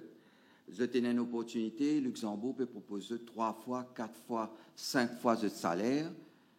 Je te réfléchis vite fait et après, je profite de ça. Il y a quelque chose qui pour là et qui pour tout le temps là. Ça a démontré que Maurice est quand même une économie très performante parce qu'il a fait une puise dans nos bassins, comment nous dire, il prend travailler à côté de nous parce qu'il va travailler là bien formé. Nous, et notre deux façons, c'est avec nous une réforme fiscale, avec une incitation, avec une aide qui nous apporte un ménage, c'est montrer ceux qui, non, et ont tout intérêt pour continuer à rester dans le pays, pour continuer à vivre, pour continuer à travailler, parce qu'il ne faut pas connaître comment était la vie de Luxembourg. Oui, vous pouvez gagner 3 fois au salaire, mais si vous faites en parité de pouvoir d'achat, vous trouvez qu'il est équivalent. Je connais en parité de pouvoir d'achat, il 1 à 3, 1 à 2,5 Maurice par rapport à l'Europe en particulier. Ça veut dire si vous gagnez 1 roupie dans Maurice, il est équivalent à 3 roupies dans certains pays en Europe. Donc, parfois, ils n'ont pas fait ce calcul-là. Les temps où j'étais là-bas, mon gardien, ils m'ont vivre à l'extérieur. Je pensais que je peux gagner 3 000 euros, il est beaucoup, il n'est pas beaucoup. Loyer, il aime qu'à 1 500 euros. Loyer. Un logement beaucoup plus. Donc, et dans ce cap-là, moi, je connais beaucoup qui, après 4 ans, 5 ans, ça coule là, on vit revenir. Je dis, est-ce que nous allons revenir? Bien sûr. La porte tout le temps grand ouvert. Bien réfléchi. Ce que je pourrais dire, c'est une opportunité qui présentait et non saisir l'opportunité, parce que je pensais, Luxembourg, pas mal, et dans les autres destinations aussi. Mais nous gardons notre attractivité. C'est là aussi que nos réformes fiscales sont bien importantes. Quand nous gardons l'attractivité pour nos pays. Et deuxième, c'est l'ouverture. Nous prenons une plateforme et nous pour aller pour revenir. Et nous aussi, nous besoin qu'on attire des talents venant dans Maurice. Et c'est ça la politique qui nous peut faire. Oui, et puis, pardon, monsieur le ministre. Moi, je suis content de rajouter un petit bout de l'eau là, parce que finalement, l'île Maurice peut venir l'école hôtelière de l'Afrique, nous peut venir l'école industrielle de l'Afrique, nous peut venir l'école financière de l'Afrique. Africains, pas plus bêtes que nous, vous êtes venus, vous prend nous niveau d'éducation, nous niveau financier très élevé, au dit que nous étions, et puis tout, comme dit Cosé, là, tout, vous êtes allés en Europe, et une vague, mon corps, malgache peut faire ça. Un pays, mais rien contre les Malgaches, mais là, comment nous besoin développer une stratégie. Moi, supposé, l'hôtellerie a un gros problème avec ça. Nous connaissons qui ban croisière, une cream up, nous ban meilleur hôtelier dans l'île Maurice. D'ailleurs, c'est connu. Et puis, là, nous avons une population venue, il y a des Kenyans qui viennent travailler à Maurice, et il y a même des Sénégalais qui viennent travailler à Maurice, de l'autre côté de l'Afrique là-bas, et ils peuvent venir. Donc, moi, là, besoin d'une stratégie un peu plus spécifique. Là, nous causons un bug qui pourrait aller au Luxembourg, mais moi, je peux causer des gens qui peuvent venir ici, venir, ils restent, ils battent pendant 1 an, après, ils quittent Maurice, ils tuent. Nous avons un problème qui nous avons souvent, c'est que nous work permit qui nous avons, qui est limité à 3 ans, il crée un problème. Ça veut dire que nous qui viennent venir, ils apprennent, ils commencent à travailler, ils commencent à devenir productifs. Comment ils deviennent productifs, nous disons, allez, mais là, il aller, ils productifs ailleurs. Donc nous sommes qui nous avons envie de maintenir une garde ici, continuer de travailler ici. Et il y a aussi l'importance de la politique salariale. Je pose une question, vous-même. Mais Demain, je gagne une opportunité ailleurs. Je peux get qui salaire je peux toucher. Et là, je peux faire une comparaison. C'est ça la compétitivité. C'est ça aussi. Donc, si l'entrepreneur l'a pensé, il n'a pas besoin de garder ses employés. Moi, je dis ça, hein, moi, je dis ça beaucoup d'entrepreneurs. Moi, je dis ça, vous êtes, arrête, mise l'eau, nous disons, politique salariale pour améliorer cette compétitivité et productivité. Moi, là, une seconde, juste pour que je comprends bien. Les temps, nous sommes en COVID, quand nous sommes avec Wage Assistance Scheme pour aider le secteur, en particulier le secteur touristique, je vais dire beaucoup entrepreneurs, hôteliers, tu peux dire, moi non, donne cette autorisation pour mettre du monde dehors. Paye-lui, ce qu'il a envie de garder, laisse-lui décider. Nous t'y impose l'oli qu'il ne pas mettre personne dehors. Zodi, malgré ça, il y en a 8000 qui quittent le secteur touristique qui n'allait et qui pas les retourner dans le secteur touristique. Nous vous posons une question qui fait. Parce qu'il était inhalé, il trouvait qu'il y a des conditions de travail meilleures ailleurs. Nous disons les francs.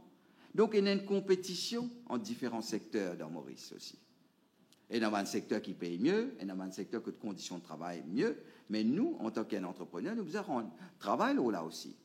Sa manière de faire business comme avant, pas guetter qui peut passer, pas checker, ben employé quitte l'entreprise. Bon, fini là. Secteur financier. Ben, les business qu'on garde ce bon employé. Mon clair là. Il n'est pas capable pas les payer salaire, pas aligné, par contre garde ce bon meilleur élément, et là venir dire ayo, fini, du moulin aller. C'est comme moi, je connais, moi, j'étais mon Jésus de franc, hein, ben là, quand venu, mon Jésus de cash. C'est une représentation, mon cash. Et non, peut comparer, peut dire, nous, oui, Madagascar, paye tant. Moi, je dis, nous, pour comparer Maurice avec Madagascar, sorry. C'est ça aussi, nous, compétitivité faire, et nous, productivité faire par là. C'est qui nous est dans nous la tête, dans nous l'intelligence, dans nous travail. Il pas faire la misère sociale. C'est ça qui m'a envie qui imprégné contre nous. Tout ça dans un grand pays là. Mais comment je peux faire ça? Comment je peux produire? Malgré le fait qu'il salaire là-bas 50, 60, 70 000, salaire minimum dans certains pays 50 000 roupies. Bon, quand nous prenions parité de pouvoir d'achat, il vient presque équivalent à Maurice. Mais qui peut le dire par là? Quand nous faisons un salaire minimum, il n'est pas fini dans le secteur d'activité, mais quand je te rappelle combien de résistance tient avec certains employeurs. Ayo, pas pour payer, ayo, encore une fois, un mot là. Mais moi, je dis simple, nous payons, puis aller de l'avant, nous payons encore mieux. Nous, PIB peut dépasser 600 milliards. Ben, c'est ça l'évolution économique. Donc, pour moi, l'important qui nous guette, nous, l'entreprise, et nous retenir aussi nos meilleurs éléments. Merci, Monsieur le Ministre. Une dernière question, mademoiselle, pour vous. J'ai deux questions. Et ensuite, on laisserait le résumé au ministre. La première question. Tu demandes tout, là, Nazis, de rester. Donc, coût total de au budget, sa première question. Et deuxième, prix l'essence. Donc, on baisse par 5 ou 10. Est-ce qu'il n'y a pas de baisse plus qui permet qu'il baisse l'essence cette fois-ci? Et hier, le Premier ministre peut dire qu'il pas de structure des prix et que le gouvernement peut subventionner l'essence. Donc, ça casse là, coûte plus aussi. Comment ça peut passer? Encore une fois, l'argent là, c'est la finance publique. C'est tout cas sorti des PNCL, fonds et appelle Consolidated Fund. Donc, les sorties de là. Et nous pourrions revoir, oui, le ministère du Commerce peut revoir toute la structure des prix des produits pétroliers. Sinon, nous venons avec la baisse de l'essence parce que l'essence, au niveau mondial, il peut baisser, oui, il y a une baisse au niveau mondial, mais malheureusement, pas typé qu'à baisse parce qu'il y a un petit déficit de ce fonds de stabilisation pour l'essence. Et plus gros déficit, il retrouve dans diesel. Parce que prix diesel avec prix l'essence au niveau mondial, il est presque pareil. Pas une grosse différence entre tous les deux. Mais à Maurice, se trouvait une différence conséquente. Et déficit là peut créé par le prix de diesel. Et nous pas qu'à augmenter le prix diesel. Je comprends bien qu'augmente le prix diesel, ça affecte tous les autres secteurs. Nous allons bien, dans le secteur d'activité, transport public, l'usine, etc. Donc, nous pouvons maintenir, nous faire de sorte qu'il ne pas augmente le prix diesel. Et pourquoi, il y a une dernière recommandation, si vous augmente le prix diesel, quand le ministre pas autorise cette augmentation du prix diesel là. Nous faisons des efforts, nous venons combler cette négativité qui tient dans le fonds de stabilisation pour l'essence. L'État ministère des Finances, il comble ce fonds-là, il permet sa baisse pour le prix de l'essence. Donc, il n'y a pas quelque chose qui, pour mon temps, peut faire comme ça. Non, nous venons parce que nous trouvons nous avons fait nous avons donné cette aide, encore une fois, à toute la population qui servit le véhicule. L'année dernière, je me rappelle où tu poses cette question-là. L'essence, moi, tu dis, nous payons les capacités financières. Ça, l'année-là, nous entendons, nous guettons, qui capacité financière nous avons. Encore une fois, quand nous gagnons un budget, nous faisons comment? Nous gagnons combien de revenus nous pour gagner et combien de dépenses nous pour faire. C'est ça nos rôles. Donc, nous, quand nous payons un revenu, nous ne pas prendre li, garde li, guette li. Nous prenons li, nous faisons des dépenses avec li, qui permettent nous de gagner plus de revenus encore pour nous continuer à progresser. Un gouvernement qui gagne plus de revenus, ça permet de faire beaucoup de rééquilibrage. Rééquilibrage concernant politique vieillesse, rééquilibrage concernant politique de l'éducation, rééquilibrage concernant politique sécuritaire, rééquilibrage en particulier concernant la santé. Et moi, je suis content de là. Pour moi, une bonne mesure forte, c'est concernant ce qui nous amène pour les enfants. En particulier, les enfants qui ont un cancer. Oui. Et non, 50 enfants qui gagnent un cancer tous les ans. Et ces enfants-là, Mokadiali, à Maurice, malheureusement, nous ne pouvons pas gagner vraiment tout le protocole pour qu'on soigne ces enfants-là bien. Et dans beaucoup de cas, sinon la plupart, sinon la totalité, il est fatal. Donc, pour nous, il est important, quand nous trouvons ça, quand nous tenons parler de ça, qu'il nous trouve une mesure. C'est pour ça qu'il nous vient avec sa mesure qui, dit, il y a un traitement, expliquez bien, il y a un traitement souvent, pas 1 an. Il y a un traitement, 3, 4, 5 ans. Et le gouvernement que tu peux faire, tu peux aider le premier l'année. Et après, là, les enfants là reviennent. Bon, quoi, je trouve parfois un cas, quand les AP bizarres demandent pour suivre le traitement. Ce traitement est interrompu parce que le protocole là, il modifié là. Ce risque de survie diminue en conséquence. Nous prenons en considération. Nous, un pays quand même qui peut aspirer pour venir un pays avancé, nous pas qu'à laisser tous nos enfants morts quand une probabilité de dire quand on gagne un cancer, 80% vivent et 20% qui fatal parce qu'ils paient nos soins. À travers le monde, énormément de soins maintenant. Donc pour ça, je remercie le Premier ministre. Quand on cause ça, il est tout de suite à l'écoute et il dit faire ce qu'il a pour faire. Parce que pour nous, il est important. Ces enfants-là, nous avons besoin d'une chance réelle pour se guérir. Pas nous donner un bout, nous faisons aller, faire un petit bout là-dedans, retourner, suivre un traitement qui, malheureusement, à Maurice, nous payons tout un traitement approprié qui, après, par la suite, car fatal pour lui. Pour moi, ça, c'était très, très important concernant les soins pour les enfants. Et deuxième, encore une fois, là, c'est ban qui a N fois parce qu'ils étaient dans N gros l'opération pour faire à l'étranger. Et ça, l'opération-là, parfois, elle coûte bien plus qu'1 million de roupies. Nous tirons des barrières là-dedans. Première barrière, nous tirons la somme, parce que je connais une grande clinique en Inde qui peut faire presque tout ça, bonne opération-là maintenant, pour y avoir un coût. En Inde, il y a une banne meilleure parce qu'il y a une banne moins chère aussi, qui permet de nous faire lire. Donc, pour nous, nous tirons une barrière du coût, nous pouvons payer ce qu'il coûtait. Deuxième, c'est par rapport à revenus qui vous touchez.